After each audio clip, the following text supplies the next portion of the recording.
How do you keep your pattern going when you're using multicolour yarn and you need to change balls? Well, I've got a really quick and easy way for you to do that, and I want to show you how it works right here. Okay, so we start by leaving a nice long tail. The longer your colour change, the longer the tail you need to leave to do this, because we need to line up the colour changes. So you need 1 or 2 colour changes to pull this off. And my best colour change is right at the end here, where it starts going into this darker grey, because most of the rest is just white, because the colour change before that was what I've already crocheted into. And there is a really subtle change to a light grey, but it's not good enough for me to be able to change colour accurately. So I'm going to bring that grey down here. So that's the yarn that I'm just finishing. So bringing in the new ball, it starts with white. So I need to go and find the next colour change has that dark grey, and there it is. Thankfully not too far in.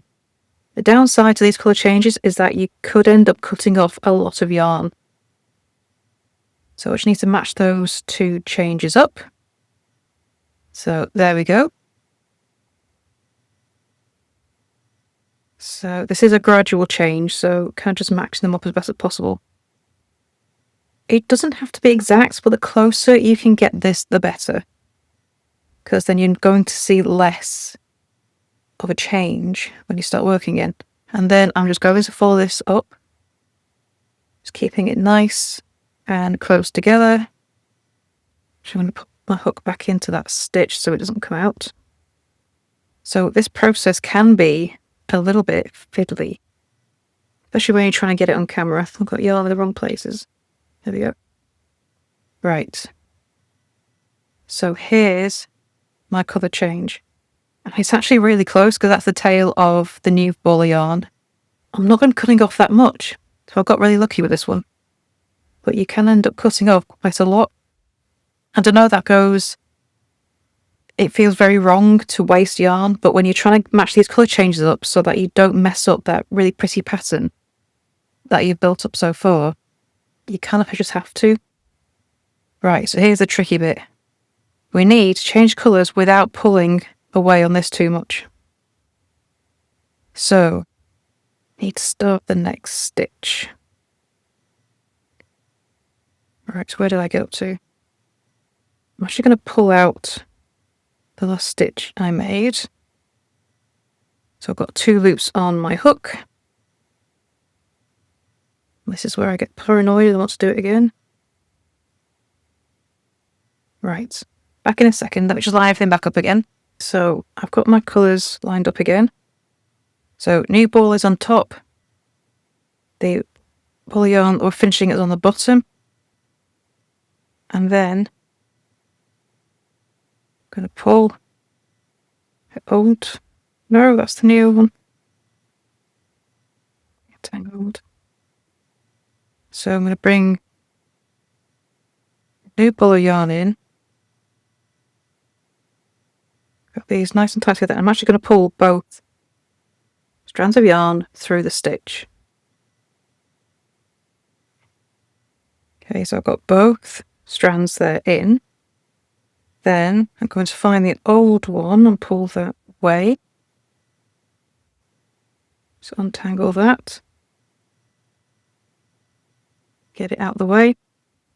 Then in, got my next stitch. And I'm just going to make another couple of stitches before I deal with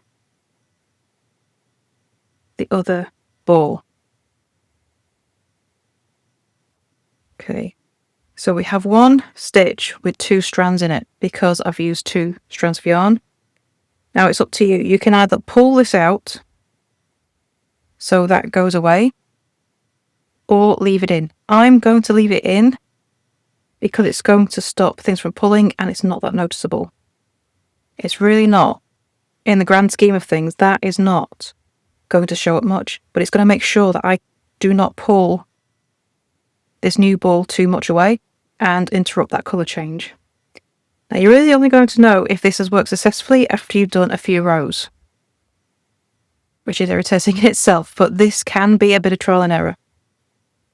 So the closer you match it up to begin with, the more you keep hold of that other ball of yarn, the better.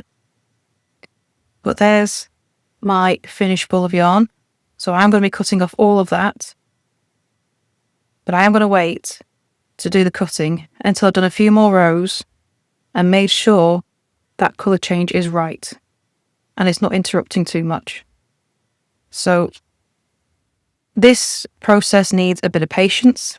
It needs a bit of trial and error. But the more closely you match up those colour changes right at the beginning, lining these colour changes up, the old and the new ball of yarn, the better chance you have of getting this right the first time round.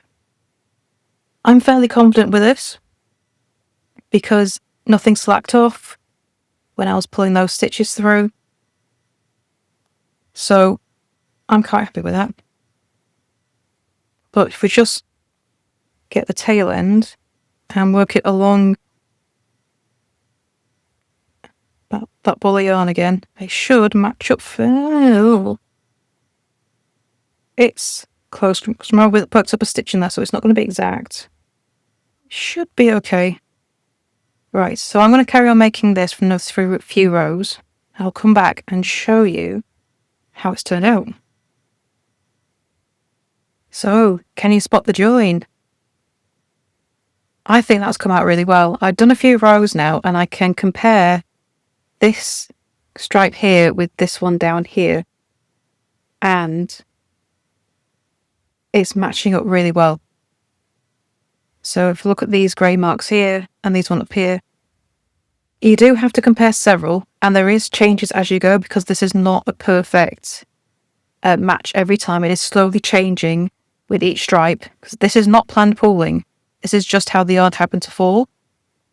But looking at it, I can tell that this is now working out really nicely, and the change is matching up with what's changed before, and there's no obvious difference. So I'm happy to carry on working with this. So I didn't tear this out at all. I've just carried on from what I showed you joining, and it worked. First time, we got the match close enough that you're not going to see the difference. And you cannot see the join. If I just look in the back, it's actually there. So that extra loop from having 2 strands of yarn in there is not visible. I haven't cut off yet. It's still on the back. So I still need to deal with that. There it is. But this is the front side. And you cannot see that extra loop from where I had 2 strands of yarn go into that one stitch. So that is how you change a ball of multicoloured yarn and without disrupting your pattern. And if you're wondering what pattern I was working on using this yarn, well, it's this short scarf. It's my sieve stitch scarf, and it's designed to just slip inside your jacket so you don't knot it at the neck. You can use a brooch to close it if you like, but it just sits nicely, no knots, and no bulky material at your neck. This is a free pattern available now at froggyfrog.com/sieve.